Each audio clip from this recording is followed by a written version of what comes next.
능력과 은혜가 예배하는 여러분들에게 담비같이 부어질 줄로 믿습니다. 찬양이 굉장히 힘있고 찬양을 들으면서 제가 소름이 돋았습니다. 제 설교문을 해킹을 당한 것 같았습니다. 그래서 오늘 설교 내용에 다니엘 이야기가 있는데 가사말에 막 찬양을 하시니까 찬양 들었으면 설교 다 들으신 것 같습니다. 제가 예배를 마치고 이제 집으로 가야 될 것 같습니다. 가시겠습니까? 식당에 밥이 안 돼서 시간은 채워야 될 것 같아서 준비한 말씀을 조금 나누도록 하겠습니다. 날씨가 참 좋죠, 여러분. 날씨가 좋으면 밖으로 나가고 싶은 게 참 사람의 마음인 것 같습니다.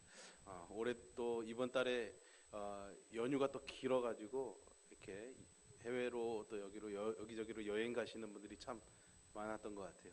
보통 해외 여행을 가면은 여러분 비행기를 많이 타고 가시죠. 빠르고 또 안전하다고 할 수는 없지만 어쨌든 비행기들을 많이 타고 가십니다.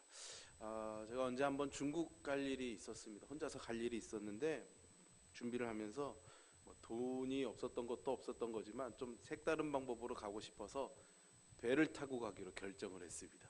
그래서 인천에 가면은 중국의 청도, 천진, 대련 이렇게 서해를 접한 중국의 도시들로 가는 배들이 일주일에 한 두세 번씩 이렇게 갑니다. 그래서 저는 이제 중국의 천진으로 가는 배를 이제 예약을 했습니다. 그래서 24시간 정도 걸려요. 그러니까 낮에 여기서 2시에 출발하면 다음 날 3시에 오후 3시에 이제 거기에 도착하는 겁니다. 하루를 꼬박 배를 타고 가는 겁니다. 먼 바다를 가니까 배가 아주 크지요. 엄청 큽니다. 그래서 배 안에 들어가면 목욕탕도 있고 식당도 있고 놀기 좋아하는 분들은 거기에 고고장도 있더라고요. 보니까 저는 안 가봐서 어떤지 모르고 목욕탕만 가봤습니다. 목욕하려고 그러는데 배가 흔들리니까 샤워기는 여기 있는데 제 몸은 막 저리로 가고 많이 참 애먹었던 기억이 납니다. 배를 타고 가면서 이제 출발할 때 이제 바다가 있으니까 구경하러 뱃머리에 이렇게 올라가 있는데 이제 항구에서 출발해서 이렇게 갈 때는 섬들도 많고 그러니까 섬들을 이렇게 지나가면서 풍경을 보면서 이렇게 갔습니다. 근데 이제 먼 바다에 나가게 되면은 사실은 아무것도 없잖아요, 그죠? 멀리 이렇게 수평선만 이렇게 보일 뿐 불어오는 바람이 이렇게 제 몸을 스치지 않으면은 사실은 이 배가 나가고 있는 건지 멈춰서 있는 건지 잘 모르겠더라고요. 그런데 이렇게 배 뒤로 이렇게 배를 구경하면서 뒤로 와 보니까 배 뒤편을 보니까는 배가 지나온 길로 하얀 물거품 수포들이 쫙 뱃길을 따라서 쭉 이어져 있고 이 배 밑에서는 스크류가 막 돌아가니까 물보라가 막 일어나고 그걸 보니까 이 배가 열심히 앞으로 잘 나가고 있구나라는 그런 것을 발견하게 됩니다. 그것을 보면서 제가 딱 느꼈던 게 어떻게 보면은 우리 인생이 보이지 않는 그런 수평선 같은 망망한 대해를 항해해 나가는 것이 인생 같은데 앞을 보면은 사실은 내가 잘 나가고 있는 건지 어디로 갔는지 잘 모르는데 뒤에 와서 보니까는 지나온 이 흔적들을 보니까 내가 잘 가고 있구나, 열심히 달리고 있구나, 열심히 살고 있구나라는 것들이 느껴진다는 거죠. 우리도 인생의 앞길을 보면은 막막하지만은 지나온 삶의 과거와 흔적들을 바라보면은 그래도 잘 가고 있다는 것을 알게 되는 경우들이 많이 있습니다. 그런데요, 우리가 지나온 그 길들을 돌아보면은 사실은 불신자를 물러나고 모든 사람들이 누구나 할 것 없이 이 세상을 사는 동안에 좋은 일도 있지만은 또 그렇지 못한 수많은 고통들을 또 만나게 된다는 사실을 우리는 경험하게 됩니다. 좋은 일을 만났을 때는 사실은 기뻐하는 일밖에 없겠죠. 중요한 것은요, 어려운 일을 만났을 때 고통스러운 상황을 직면하게 됐을 때 그것을 어떻게 감당해내느냐가 아주 중요한 문제인 것 같습니다. 그죠? 인생의 성공을 잘못 다뤄서 실패하는 경우는 없지만은 인생의 고통을 잘못 다루면 실패하는 경우들이 많기 때문이겠죠. 특별히 우리 믿는 자들이 살아가면서 하나님이 내게서 멀리 계시다고 느껴질 때, 하나님이 나를 외면하시는 것은 아닌가 느껴질 때 우리는 과연 어떻게 해야 될까요? 결론적으로 말씀드리자면요, 그리 아니하실지라도 나는, 혹은 그럼에도 불구하고 하나님은 이 믿음을 가져야 될 줄로 믿습니다. 한번 따라해 보시겠어요? 그리 아니하실지라도 나는, 그럼에도 불구하고 하나님은 이 두 말만 잘 기억하시면은 하나님의 인도하심으로 승리하는 삶이 되실 줄로 믿습니다. 이 두 가지만 잘 기억하시면 오늘 설교 다 들으신 겁니다. 마치고 밥을 먹으러 가야 되겠는데 밥이 아직 안 됐죠? 그리 아니하실지라도 나는, 그럼에도 불구하고 하나님은, 이 믿음을 잘 지켜나가는 것이 우리에게는 아주 중요합니다. 비록 지금은 망망한 대해를 수평선만 끝없이 바라보면서 나아가는 것 같고요, 때로는 거센 바람이 몰아쳐서 나아가지 못하고 항상 그 자리에 머물러 있는 것처럼 그렇게 보인다 할지라도요, 우리가 이 믿음을 가지고 나아가면은 한참을 걸어간 뒤에 마치 배 뒤를 바라보면서 물길을 보면서 내가 잘 가고 있구나를 확인하는 것처럼, 어쩌면 찬송가의 그 한 구절처럼 지금까지 지내온 것이 주님의 크신 은혜다라는 이 찬송을 부를 때가 반드시 오게 될 줄로 믿으시기를 바랍니다. 그런 어려움의 문제들을 우리가 어떻게 다뤄야 되는가? 일반적으로요, 대부분의 사람들이요, 인생에 그런 어려움들이 왔을 때 이것을 어떻게 다룹니까? 사람들이 어려운 일을 만나거나 내가 기대하지 않았던, 정말 뭐 예상하지 못했던 그런 일들을 만나게 되면은 사람들이 하는 외마디 말이 딱 하나가 있습니다. 그게 뭘까요? 왜입니다. 왜 이런 일이 일어났을까? 그 원인을 알고 싶어 하는 거죠. 아니면은 다른 사람에게 어떤 일이 생겨나면요, 주변에 있는 사람들은요, 참 그 사람이 그 일을 당해서 얼마나 지금 고통스러운지, 얼마나 견디기 힘든지, 그런 그 마음을 이해해 주는 마음보다는 사실은 저거 다 그 저래서 그래, 다 이거 못해서 그래, 괜히 그런 이유를 밝혀내서 또 괜히 또 그런 말 한마디 가서 또 도와준답시고 했다가 그냥 그 사람 마음에 더 큰 상처를 남기는 경우들이 많이 있지 않습니까? 사실 오늘 욥기를 보면은요, 그런 내용이 그대로 나옵니다. 좀 더 이따가 말씀을 나누겠지만, 어쨌든 사람들은요, 이해할 수 없는 일이 생겨나면요, 원인을 알고 싶어 합니다. 그래야 해결할 수 있다라고 생각을 하기 때문이지요. 그래서 어떤 원인과 해결 방법을 이런 인과율, 원인과 결과에 근거한 그런 생각으로 그렇게 고민할 때가 많이 있습니다. 세상의 어떤 모든 일들을 어떤 원인 때문에 어떤 결과가 나왔다, 이런 식으로 생각하는 것이죠. 이런 것들을 좀 고상하게 말하면요, 인과응보의 사고방식이다, 이렇게 말할 수가 있습니다. 혹은 뭐 기계적인 사고, 이렇게 말할 수도 있죠.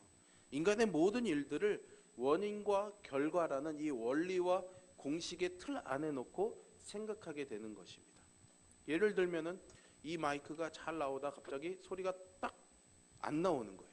그러면은 이게 도대체 뭘 안 해서 고장이 난 건지, 뭐가 문제인지 뭐 이렇게 생각해내지 않습니까? 이런 것들이 인과응보의 사고방식이다, 이렇게 말할 수가 있습니다. 또한 우리 인생의 그런 고통의 문제들에 있어서도 뭐 마찬가지겠죠. 뭐가 있기 때문에 뭐가 잘 안 된다, 타고난 사주팔자가 안 좋아서 그런 거다, 뭐 세상 사람들은 그렇게 많이 생각합니다. 아니면 전생에 잘못 살았으니까 지금 이 생에서 어려움이 왔다, 이렇게들 많이 생각하죠. 그래서 지나가는 말로 어머님들이 전생에 내가 무슨 죄를 지어서 막, 그죠? 젊은이들 사이에 뭐가 좋은 일이야, 전생에 나라를 구했나, 뭐 그런 말들도 많이 합니다. 어쨌든 그런 식으로 생각하는 거죠. 이런 것들을 기계적인 사고라고 말합니다. 마치 자판기에 동전을 딱 넣으면은 음료수가 또르륵 하고 나오는 것처럼 어떤 원인이 들어가면 거기에 맞는 결과들이 항상 나온다는 식으로 생각하는 거죠.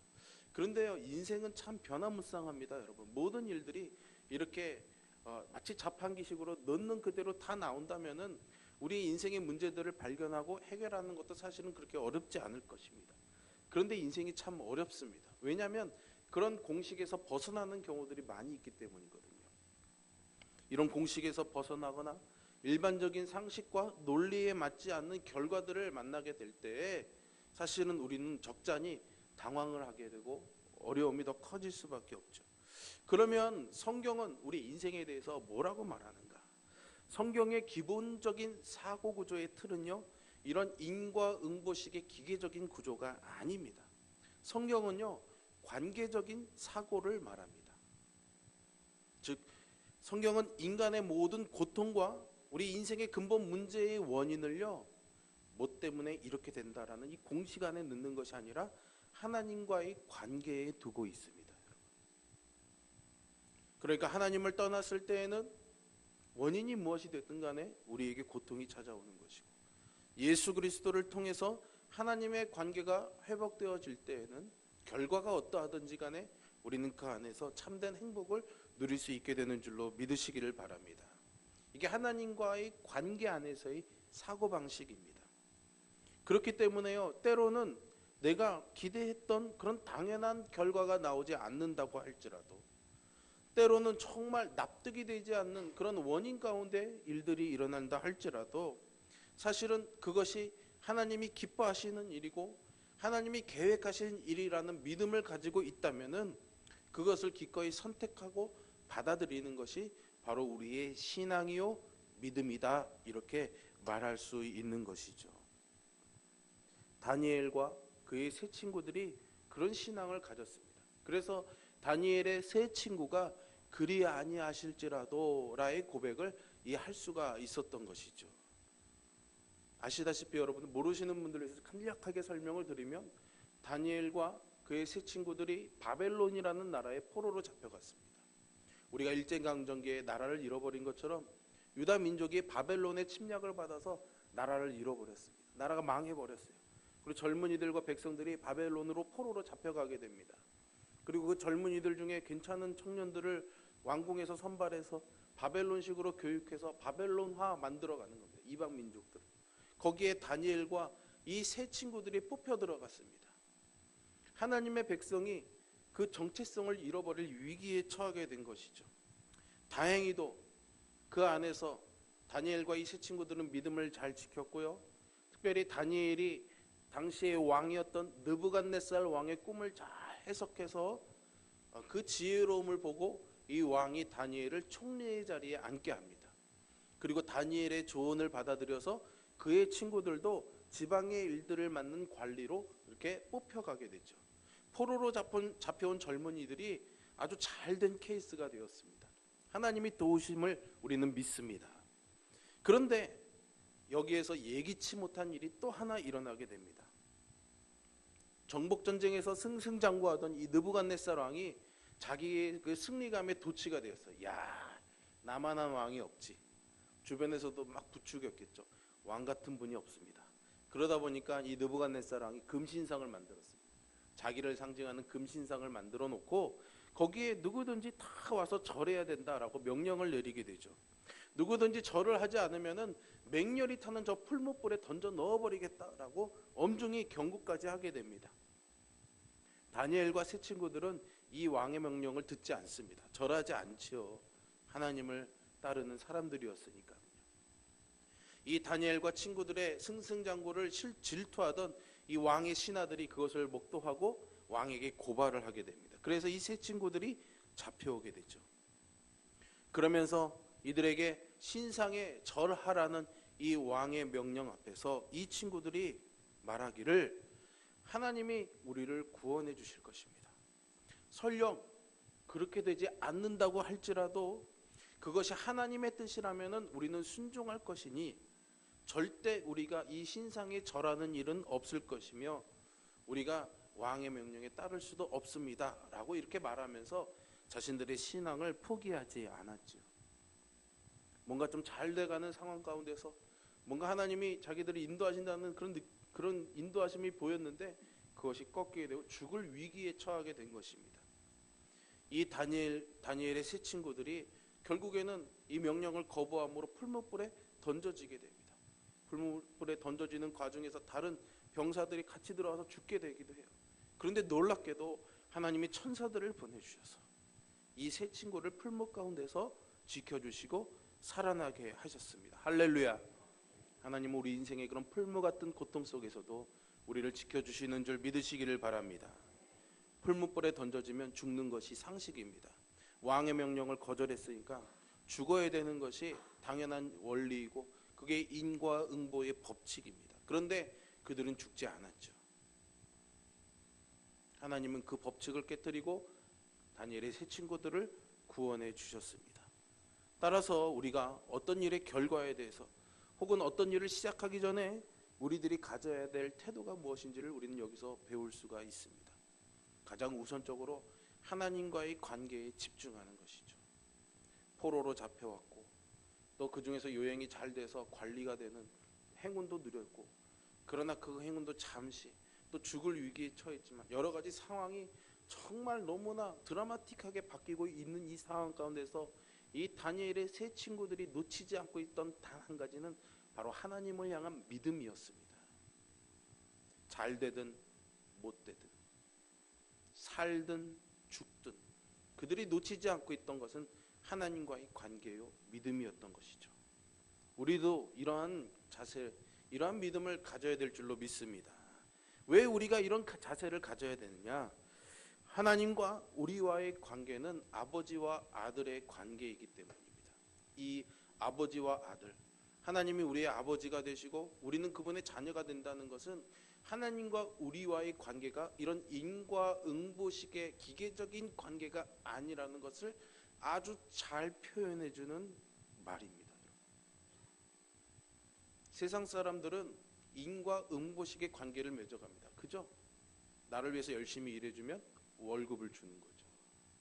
그죠? 누군가를 위해 열심히 일했으면 거기에 대한 대가를 바라는 거겠죠. 그러나 부모와 자식 간의 관계는 절대 그렇지 않습니다. 그죠? 야, 내가 너를 30살까지 잘 키웠으니까 하루에 일당 5만 원씩 계산해서 매덕 내놔라. 그러는 부모 있습니까? 옛날에 그 뮤직비디오에 그런 내용이 하나 있습니다. 그런 부모 없잖아요. 그죠? 자식은 좀 그러는 경우가 있습니다. 참 자식은 참 짐덩어리 같아요. 그죠? 어쩔 수 없는 것 같습니다. 저도 자식이지만 여기 계신 부모님들께 용서를 구합니다. 근데 자식이 또 바라는데도요, 인과응보식의 관계가 아니에요. 부모님한테 부모님, 내가 성적에 1등해서 엄마 아빠 이만큼 즐겁게 해드렸으니까 10만 원만, 이러지 않잖아요. 그냥 아빠니까 10만 원 왜 못 줘? 이러잖아요. 그죠?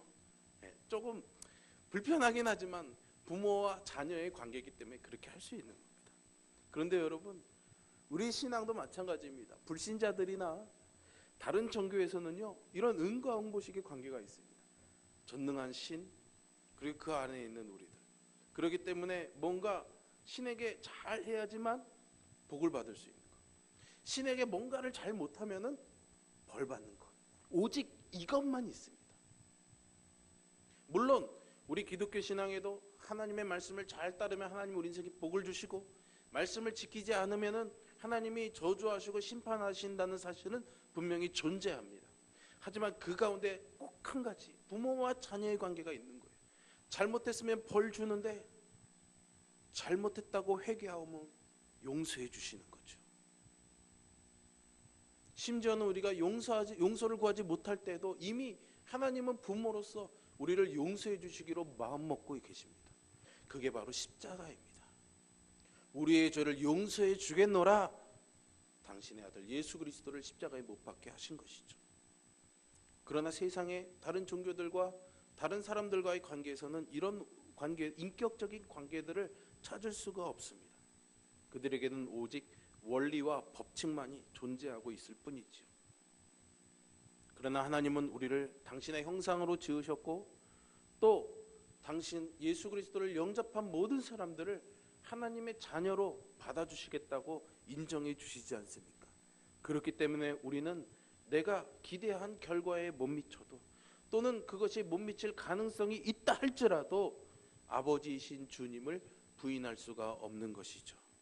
설령 나에게 힘든 결과가 온다 할지라도, 이것이 바로 그렇게 된다 할지라도 아버지이신 그 하나님과의 관계를 먼저 생각하는 것이 바로 믿음입니다.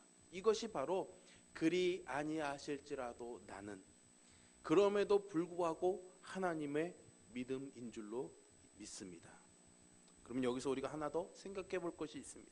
하나님이 이 세상을 창조하시고 또 기본적으로 일반적인 많은 상식과 질서들을 이 세상 가운데 세우셨습니다.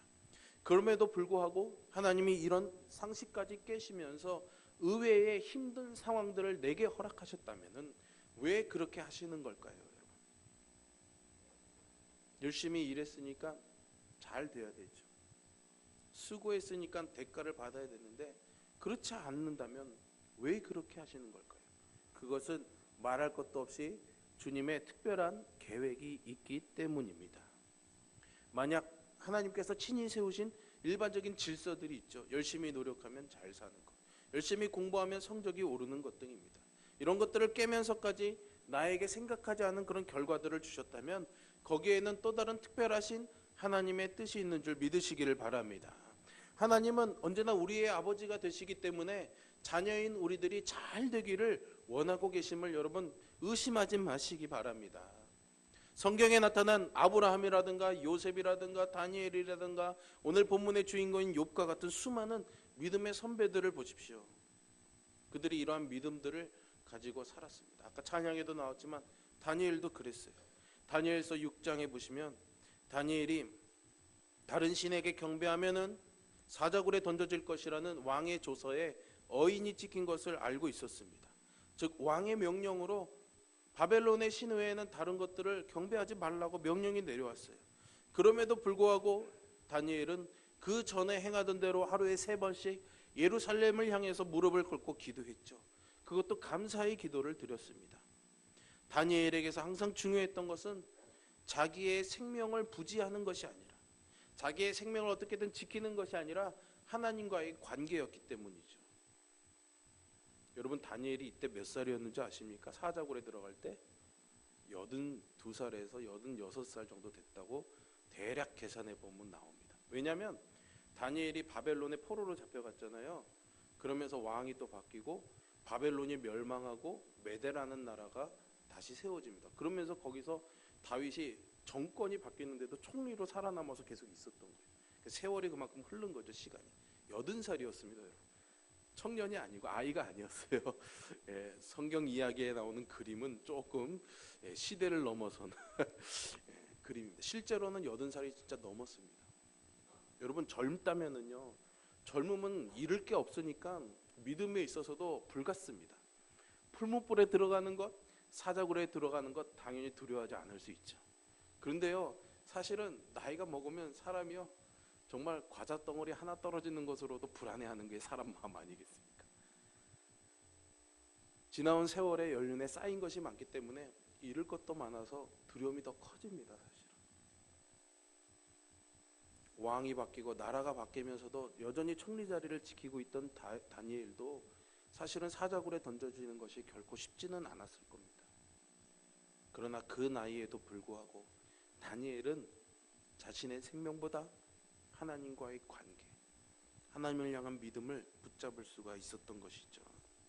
철저하게 그리 아니하실지라도와 그럼에도 불구하고의 믿음을 가졌던 사람입니다.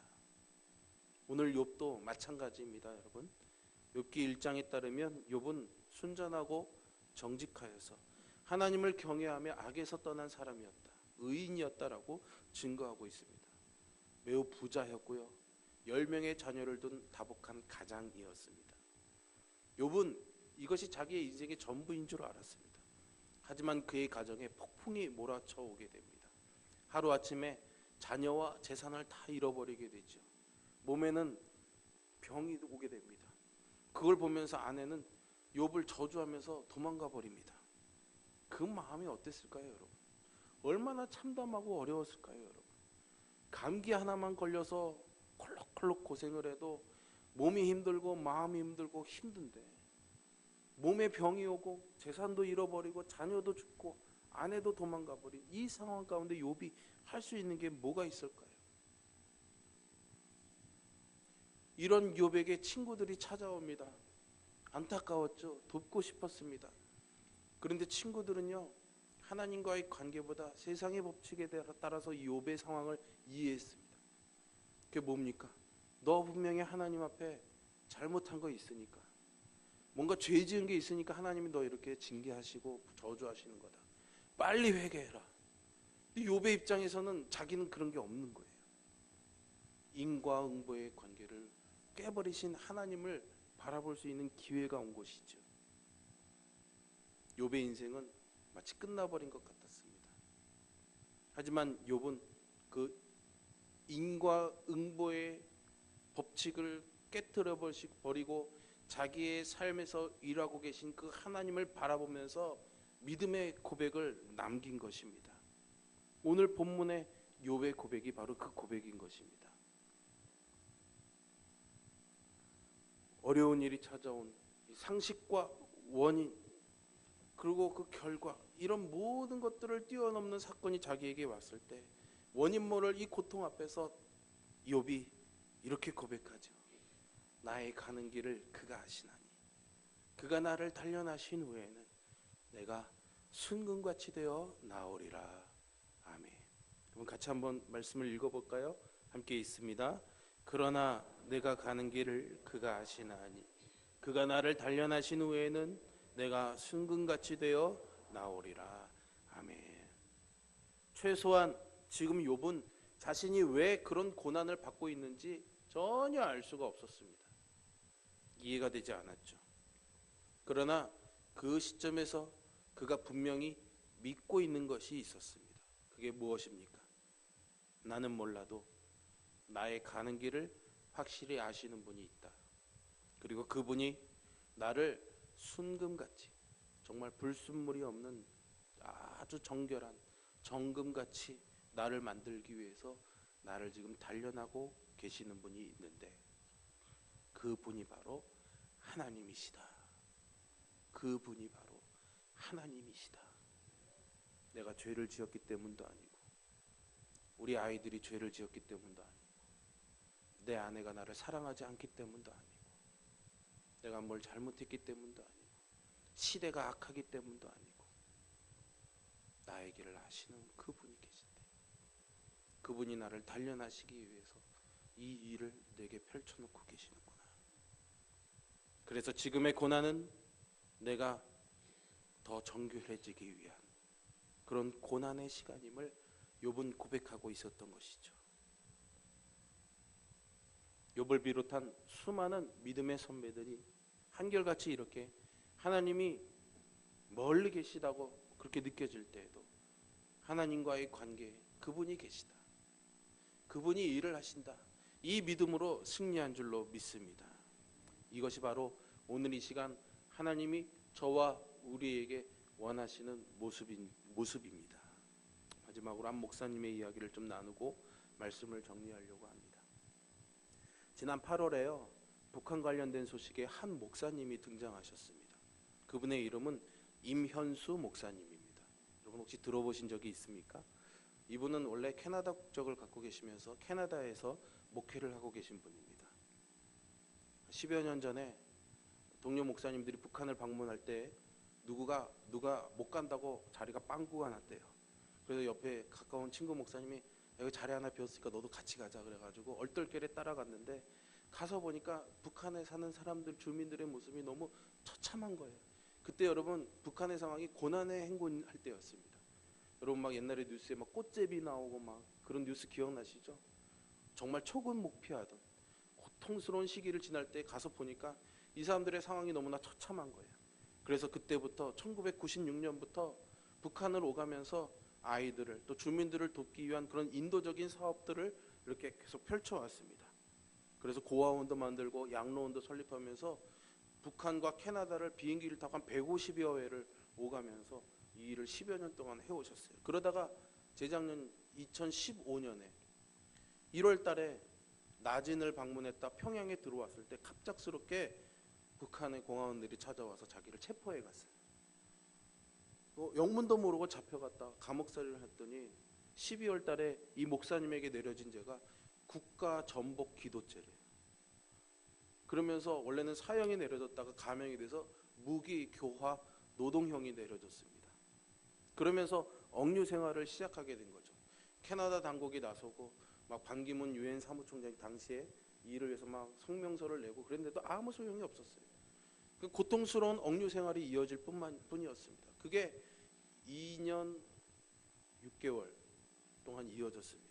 겨울에는 20, 30도를 내려가는 이 엄동설안에 정말 언 땅을 깨는 일을, 언 석탄들을 깨내는 일들을 하면서 손발이 다 동상이 걸리고 북한 군인들이 말로써 막 어떤 모욕을 주고 막 그런 괴롭히는 그런 현상 일들로 인해서 막 소화를 못해서 3개월 동안 설사만 계속 해내는 그런 고통스러운 나날들을 보내야만 했죠.